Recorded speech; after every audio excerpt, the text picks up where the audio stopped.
Hey guys, it's your boy Henry Prince Mac here, and yes, I didn't forget about it. It's here to stay, guys. One more. What's up? How is everybody? So, here I am today to talk about the dark side of K-pop. Does that sound scary? So the last time we talked about why I left K-pop. If you haven't seen it yet, it's in the link down below. I was in Korea in a K-pop group called JJCC for 2 years. During my time in the K-pop industry, I got to share the stage with a lot of big K-pop groups like BTS, Big Bang, Super Junior, Girls' Generation. I'm sorry if I missed your group. To meet them and make friends with them as well. During my time, I actually heard a lot of stuff that I never knew about K-pop. And today, I'm here to spill some tea. Each year, over 100 idol groups debut. And how many do you know? Exactly. Only a handful actually make it. So, I'm gonna split into 3 categories. Famous idol group, half famous idol group, and nobody knows, not famous idol group. The first group I want to talk about is the famous idol groups. They're famous, they make money, you don't have to worry about them. Because they're famous and make money, they have their say in the company as well. The bottom group, because they're not famous, they have freedom. The company won't invest any more money in them. That means their contracts are nullified, they're free to do whatever they want. They can go study, they can go work, or they can join another group if they want to. The half famous idols, the groups that do okay, they're actually the worst. This is the category that experiences the full meaning of slave contract. A slave contract is usually about 10 to 15 years average. They have terms like no dating, dieting, some even have like plastic surgery, and also no holidays. You could be working, 24 hours in a day, 7 days a week. If there's work, you have to do it. That's a slave contract. So let's use me as an example. I used to wake up at 6 AM in the morning, have to go to the Hangang River, run 2 hours. After that, got to go to dance practice.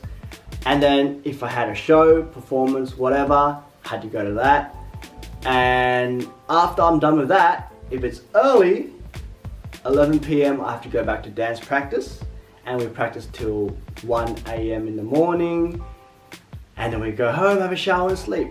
Each day, I'm like so friggin' tired. Imagine doing that for 10 years. For maybe like $0 a day, $2 a day if you're lucky, for 10 years. An average idol debuts at the age of 19. 10 years later, they're 29. The contract finishes. It's time to go to army. You're in the army for 2 years. You come out at 32 and you've got nothing. You don't have a uni degree. You don't have money. You don't have a girlfriend. The girl you used to like in school is probably married with 2 kids already. But that's not to say that being a K-pop idol is a bad thing. It's an amazing experience if you are clear about the sacrifices you need to make. And that's why I'm making this video. So if you're willing to spend 10 years working 18 hours a day for just $2 a day, just for the love of singing and dancing in front of an audience, then you're doing it for the right reasons. I'd say, just go for it. Wait, no, let me rephrase that. Do it on YouTube. Don't laugh, I'm serious! Do it on YouTube. When Wendy was still a very small YouTuber, she sent me a message. She asked me if she should be a K-pop idol. I was like, hell no! Don't do it. Just stay on YouTube. But yeah, look, she's got 9 million subscribers now. Almost hitting that 10 mil. And I'm here, still stuck on 40,000 FML. Okay, back to topic here. Dark side of K-pop. Here's a story I want to share with you guys that I personally experienced. I was once on a show, a weekly show, with a very famous singer, an A-list singer, and she just suddenly disappeared. I looked on the news and the news did say that she was spending time with rich people for money. Well, that's what the news said. I don't know her side of the story because I never got to see her again. She just disappeared. She was like a big sister to me.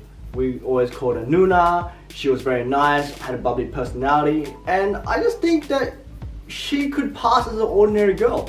And it wasn't something that I expected, especially something like this to happen to her. Whether this is true or not, I don't know.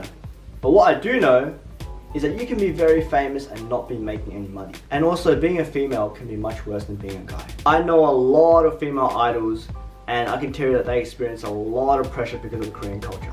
I'm not saying that guys don't experience pressure, but it's just much worse for girls. In Korean culture, there is a very strict hierarchy. The younger ones listen to the older ones, the juniors listen to the seniors, and employees listen to the bosses. There has been a few times where I was taken to dinner with some directors in Korea, and I don't actually drink, but because these directors wants to have a drink with me, I couldn't say no because there was so many people around, my team was around, my staff, my company, and if I didn't accept the offer to drink with the director, maybe it will let my team down. And maybe because of me, we weren't able to get on the show. Especially in K-pop idol culture, you're a team. So if I didn't drink, I would be letting everybody down. So that was just something that happened to me. Think about all those female idols and what may have been asked of them. And maybe they felt like they didn't have a choice either. So that was just some of the experiences I had while being a K-pop idol that I thought was pretty dark. And if you want to find out more about how much money K-pop idol makes and their contract splits and stuff, then give me 10,000 likes and I'll make the next video. If you want to see more videos like this, then make sure to subscribe and give me a thumbs up as well. It's your boy Henry and I'm out.